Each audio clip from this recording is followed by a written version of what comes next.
Halftime score, Highland Springs 33 and Maury 30. Welcome back here to our coverage. I'm Andy Hayes, now a special guest here, joined by Governor Glenn Youngkin, a basketball player from a long time ago. Yeah. Governor Youngkin, great to have you here. Just wanted to ask you, you've been out here all weekend thus far. Yeah, it's been great. Been a part of the celebrations with the kids. Just talk about what you're trying to do here and how much fun are you having? Well, first of all, I just love high school basketball. And so, the Capitol's just down the street. We've been working all week, and I've been sneaking over here watching basketball games and had just the best time. I would tell you what, the kids are leaving everything they got on the court. And the great thing is we've just seen great basketball. We've seen great fans. We've seen some great wins, a lot of one-point games. Right. It has been so much fun to come out here and cheer for these kids. So at the end, when you give the trophy to the teams, I know you share a few words with them. What are you saying to them? I basically say, you're going to remember this forever. And you played great. You left it all on the court. You've had a great season. And the team that lost, I encourage them by saying, you know what? Unfortunately, only one team can win, but you've had an awesome season. And the team that won, you're going to remember this for the rest of your life. And that's so exciting. To tell you what, the coaches have been just amazing. We've seen great coaching. And you know what? It's leadership that makes this happen, because it's all about teamwork and getting 5 to 10 folks to actually play together as a team. Well, you have a history of playing basketball, right? Played at Norfolk Academy and then also went on to play at Rice. Your dad played at Duke, so talk a little bit about your basketball career. Well, I grew up with a ball in my hands, and it always kept me busy, and I think my parents just did this to keep me out of trouble. But it gave such purpose to me. Most things you can have a basketball analogy. When we won this election, we had a day one game plan. And I always talk about, are we on offense or are we on defense? And, hey, by the way, we don't care who scores. Let's go set a pick for one another. And so, there's a lot about basketball that translates to life. And I just had so much fun playing in high school and college. And I look back, some of my best friends in the world are still my college teammates and my high school teammates.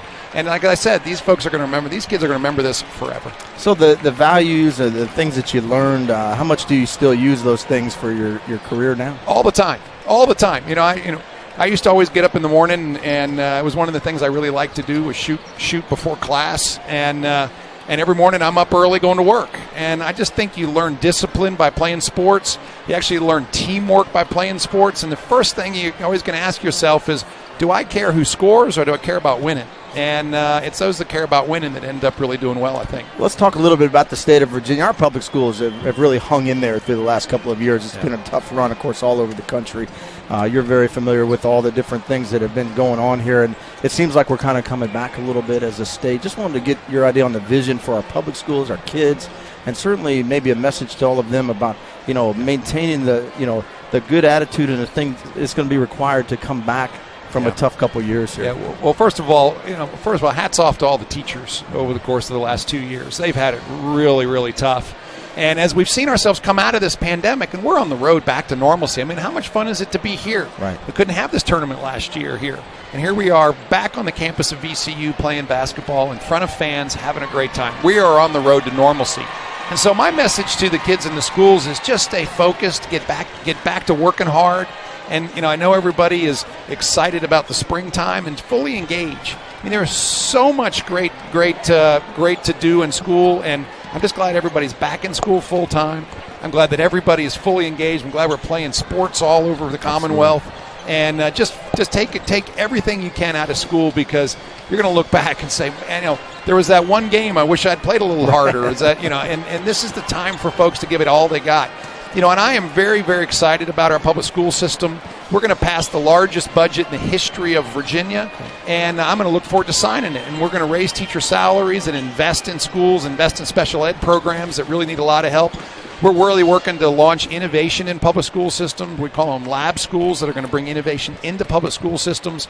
And, Virginia's got great public schools, and we're going to make them even better. Well, you've only been on the job a few months here, so obviously lots to do, right? Yeah, there is, and it is just such a privilege to get to go to work every day for everybody in the Commonwealth of Virginia. I pinch myself, I walk out, I look at the Capitol and the flags flying over the top of the Capitol, and I am just so excited to get to go to work every morning. And I just want everybody to know I'm working for 8.6 million Virginians every single day, trying to do the best we can. And I am really excited about Virginia's future. Our economy's really starting to grow coming out of this pandemic. We're actually seeing job recovery, and this is going to be a great 4 years. Well, we were talking about it earlier today as we were watching you hand out the awards. Listen, Virginia supports their leaders.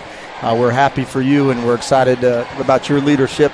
We wish you the best. Thank you. And hopefully we can all rally around you and help you get some really good things done for our people. Andy, thank you for having me. We're going to see a great second half of basketball. I mean, this is Mari from Norfolk, and I grew up there, so I grew up playing against him when I was a kid, and so I find myself cheering for him here. But I'm cheering for both teams because this is an exciting moment, and watch these guys have a chance to take home a state title. It'll be fun. And, listen, we got a 3-point game going in the second half. Both teams are playing super basketball. Ball's getting up and down the court. Yep. That's what's fun. I'm going to tell you, the winner of this game, whoever controls the glass. I love it. We saw in the first half, the team that controls the glass down the stretch is the one that's going to win this thing. Hey, thanks for joining us. Appreciate it. Good luck to you. Okay. Governor Youngkin joining us here on our broadcast. We'll get you out to the court now as we get set for the start of the third quarter. Great honor to have our new governor here in Virginia join us on the NFHS network, and very rare to have that opportunity to talk to him and just share in some moments of his history with basketball. He's big, tall guy, Matt Hatfield.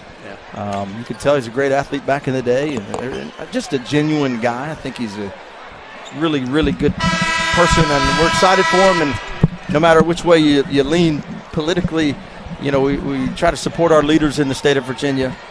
We hope he does well for all of us, right? Absolutely. So that's a good thing. So just to echo that, just his enthusiasm and passion, you can tell, and energy for not even just the state with basketball. He wants to give some analysis on his game. He wants to take Ed's job. We don't need to ask Ed what the adjustments are. He told you it's going to be who controls the glass. All I want to know is, did you ask him to get the gas down to $1 a gallon so I can start saving some money? We didn't talk about that. He did say going to get teachers better raise. You're going to love hearing that. Yeah, I'll take that vote.